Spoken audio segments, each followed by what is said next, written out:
നമസ്കാരം. ഇന്ന് ഞാൻ എൻ്റെ വൈകിട്ടത്തെ റിവിഷൻ്റെ കുറച്ച് പോർഷൻ വ്ലോഗായിട്ട് ചെയ്യാമെന്ന് വിചാരിച്ചിട്ടുണ്ടായിരുന്നു. ഇവിടെ വലിയ മഴ വരുന്നുണ്ട്, അതാണ് നിങ്ങൾ കണ്ടത്. അപ്പോൾ ഞാൻ വൈകിട്ടത്തെ ഒരു ഹാഫ് ആൻ അവർ റിവൈസ് ചെയ്യുന്നതിൻ്റെ പോർഷനാണ് ഈ വ്ലോഗിൽ ഇടാൻ ഉദ്ദേശിച്ചിട്ടുള്ളത്. അപ്പോൾ ഞാൻ റിവൈസ് ചെയ്യാൻ എടുത്തേക്കുന്ന സബ്ജക്റ്റ് എന്ന് പറയുന്നത് എക്കണോമിക്സ് ആണ്. എക്കണോമിക്സിൽ തന്നെ നിങ്ങൾ ഈ വ്ലോഗിൽ കാണുന്നത് ഞാൻ 5 ഇയർ പ്ലാൻസും നീതി ആയോഗും സിലബസിൻ്റെ ആ ഒരു ഫസ്റ്റ് പോർഷൻ ഉണ്ടല്ലോ, അത് റിവൈസ് ചെയ്യുന്നതാണ് കാണുന്നത്. ഞാൻ ഈ നോട്ട്സ് കൂടാതെ റാങ്ക് ഫയലിൽ അഡീഷണൽ ആയിട്ടുള്ള ഫാക്ട്സ് എന്തെങ്കിലും ഉണ്ടോ എന്നുള്ളതും കൂടി ഞാൻ ഓൾറെഡി ചെക്ക് ചെയ്ത് വെച്ചിട്ടുണ്ടായിരുന്നു. ഇത് ഓൾറെഡി ഞാൻ റിവൈസ് ചെയ്തിട്ടുള്ള ഏരിയ ആണ് പലതവണയായിട്ട്. പക്ഷേ എങ്കിലും നമുക്കറിയാമല്ലോ, ഈ ഒരു ഏരിയയിൽ നിന്ന് വളരെ ഇമ്പോർട്ടൻറ്റുമാണ് നമ്മുടെ PSC എക്സാമിന്. അതുപോലെ തന്നെ ഇത് ഓർത്തിരിക്കാൻ ചിലപ്പോൾ നമുക്ക് ബുദ്ധിമുട്ടുണ്ടായിരിക്കുമല്ലോ. അതായത് ഇയറൊക്കെ അങ്ങോട്ടും ഇങ്ങോട്ടും തിരിഞ്ഞു പോകാതെ ഏതൊക്കെ കാര്യങ്ങൾ ഏതൊക്കെ പ്ലാൻസിൻ്റെ അണ്ടറിലാണ് വരുന്നത്, അങ്ങനത്തെ കുറേ കാര്യങ്ങൾ നമ്മൾ ഓർത്തിരിക്കേണ്ടതായിട്ടുണ്ടല്ലോ. അപ്പോൾ അതുകൊണ്ട് ഞാൻ ഈ ഒരു പോർഷൻ ഇടയ്ക്കെടുത്ത് റിവൈസ് ചെയ്യാറുള്ളതാണ്. പിന്നെ വീക്ക്ലി റിവിഷൻ ചെയ്യുമ്പോഴാണ് കൂടുതലായിട്ട് ഈ ഒരു പോർഷൻസും സബ്ജക്റ്റും ഒക്കെ ഇങ്ങനെ എടുക്കുന്നത്. ഡെയിലി റിവിഷനിൽ മെയിനായിട്ട് ഞാൻ ചെയ്യുന്നതെന്ന് വെച്ച് കഴിഞ്ഞാൽ തലേന്ന് പഠിച്ചതിൻ്റെ കാര്യങ്ങളായിരിക്കും, അല്ലെങ്കിൽ ആ ഒരു വീക്കിൽ എന്താണോ ഏത് സബ്ജക്റ്റാണോ എടുത്തേക്കുന്നത് ആ സബ്ജക്റ്റ് ആയിരിക്കും കൂടുതലും ഡെയിലി റിവിഷനിൽ വരുന്നത്.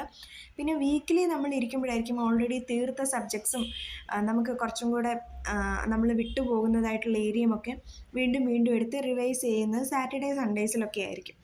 അപ്പോൾ ഇന്ന് ആ എടുത്തേക്കുന്ന 5 ഇയർ പ്ലാനെ ഒക്കെ ഞാനിങ്ങനെ ഒന്നും കൂടി റിവൈസ് ചെയ്തും മാർക്ക് ചെയ്തും ഒക്കെ നോക്കുകയാണ്.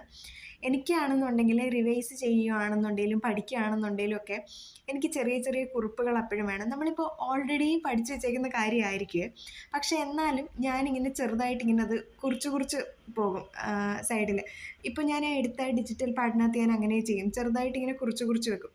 അപ്പോൾ എനിക്ക് സത്യം പറഞ്ഞു കഴിഞ്ഞാൽ കുറച്ചും കൂടി ഓർമ്മ നിൽക്കുന്നത് പോലെ കുറച്ചുകൂടി ആക്റ്റീവായിട്ട് റിവൈസ് ചെയ്യുന്ന ഒരു ഫീലാണ് കിട്ടുക.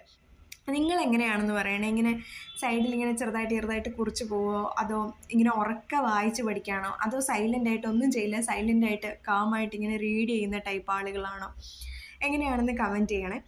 അപ്പോൾ അത്യാവശ്യം നന്നായിട്ട് ഇന്നത്തെ റിവിഷനൊക്കെ നന്നായിട്ട് പോയിട്ടുണ്ടായിരുന്നു. ഞാൻ രാവിലെ കുറച്ച് സമയത്ത് നമ്മുടെ മലയാളം കുറച്ച് നേരം പ്രാക്ടീസ് ചെയ്യുന്നുണ്ടായിരുന്നു. പിന്നെ ഇപ്പോഴാണ് എക്കണോമിക്സ് എടുത്തിട്ടുണ്ടായിരുന്നത്.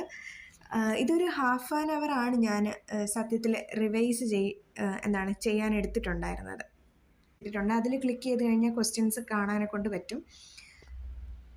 അപ്പോൾ നിങ്ങളുടെ പ്രിപ്പറേഷനൊക്കെ എങ്ങനെയായി, എന്തായി, അങ്ങനെയുള്ള കാര്യങ്ങളോടൊക്കെ ഒന്ന് പറയൂ കേട്ടോ.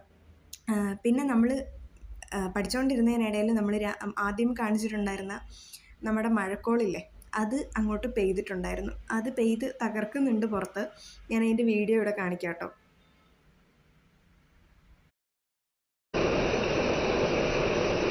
അപ്പോൾ ഇതാണ് ഇവിടുത്തെ മഴയുടെ അവസ്ഥ എന്ന് പറയുന്നത്.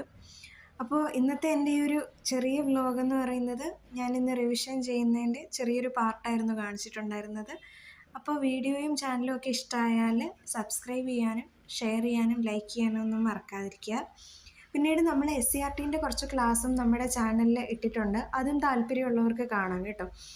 അപ്പോൾ അടുത്തൊരു വീഡിയോയുമായിട്ട് കാണും വരേക്ക് ബൈ.